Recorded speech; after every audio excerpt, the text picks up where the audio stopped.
एक सवाल जो अभी आपने मिर्जा गालिब की बात कही थी, वो मैंने आपको दूसरे एक इंटरव्यू में सुना था, कहते हुए वही कहानी कि जब मिर्जा गालिब का जो वो बना रहे थे, जो गुलजार और ये, तब उनकी आपस में लड़ाई, छोटे में संक्षिप्त में सुना दीजिए। मैं चाहता हूँ कि कोई भी किस्सा यहाँ पर छूट नहीं, ना जाए, एक वीडियो पे सारा जी मिल जी, जाए। देखिए वो अंकुर भाई, वो लड़ाई नहीं थी, वो एक छोटे भाई और बड़े बिल्कुल। भाई के बीच में कुछ आप कह सकते हैं कि कुछ चीजें थीं।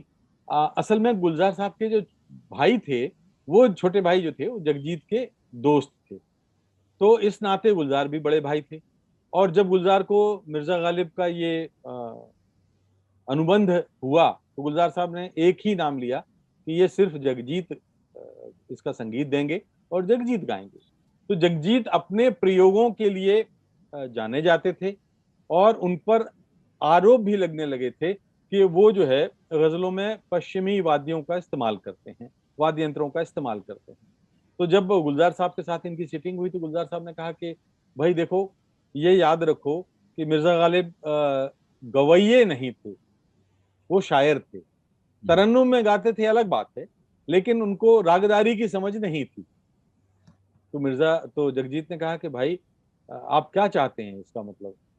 बोले हम ये चाहते हैं कि मिर्जा गालिब के दौर में जो इंस्ट्रूमेंट इस्तेमाल होते थे, दो तीन इंस्ट्रूमेंट ही तो होते थे, तो उन सारंगी है या एक आध और कोई तबला है, या तो उनका ही इस्तेमाल हो, और वो भी कम से कम हो।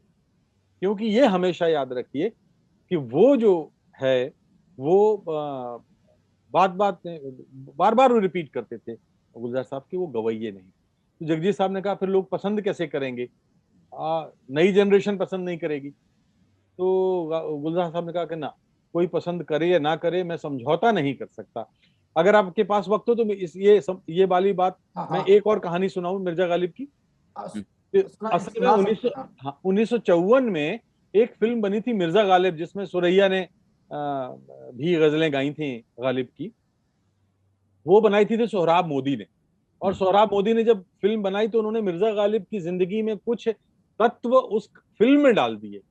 जब ये फिल्म में तत्व डाल दिए गए, नेहरू तो वाला जब किस्सा है। जी, तो जब ये बात सामने आई, तो इसकी बड़ी शिकायत हुई कि मिर्जा गालिब तो अभी हाल के थे, आप उनकी जिंदगी की कहानी कैसे बदल सकते हैं। जवाहरलाल नेहरू तक इसकी शिकायत गई, और सोहराब मोदी से फिर जवाब तलब मांगा गया। सोहराब मोदी ने स्वीकार किया कि हाँ, मैंने कुछ परिवर्तन किए हैं। नेहरू जी ने कहा कि जो है ये परिवर्तन नहीं होंगे, किसी की जिंदगी, इतिहास के तथ्यों के साथ छेड़खानी नहीं होनी चाहिए। देखिए, ये नेहरू को इस प्रसंग में याद रखना चाहिए हमको। तो इस तरह से सोहराब मोदी ने विविध भारती के एक इंटरव्यू में खुद कहा, मैंने सुना है, मेरे पास उसकी रिकॉर्डिंग भी है। तो उन्होंने कहा कि मैंने जब इस तरह से हटा दिया, तब सेंसर सर्टिफिकेट मिला, और उसके बाद मिर्जा गालिब को मेरा ख्याल है स्वर्ण कमल या गोल्डन मयूर, जो जो अवार्ड होता था, वो मिला था। तो एक वो दौर था, और इसी बात को गुलजार साहब कर रहे थे। तो जो गुलजार साहब ने जब किया, तो मिर्जा थोड़ा सा, जगजीत अनमने तो थे, लेकिन उन्होंने किया।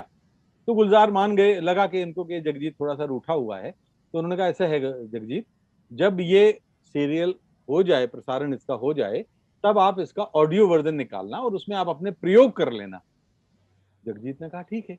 तो जब ये इस एपिसोड का प्रसारण हुआ, और जब प्रसारण हो गया, तो उन्होंने कहा कि भाई अब नाउ यू आर फ्री, अब आप अपने ढंग से इसका संगीत दीजिए। जगजीत साहब ने कहा कि जब मैं अब अपने उन पश्चिमी वाद्यों को या अन्य वाद्यों को जोड़ के एक संगीत देने के लिए बैठा, तो मैं बना ना सका, मुझसे नहीं हो पाया। मैंने पाया कि वही संगीत जो गुलजार साहब ने बनवाया है, वो सर्वश्रेष्ठ है।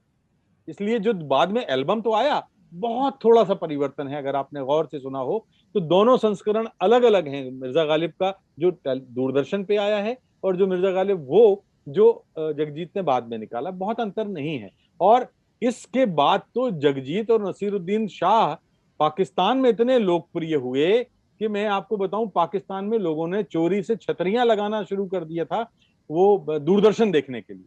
जी। सत्य हिंदी का ऐप डाउनलोड करें गूगल प्ले स्टोर पर।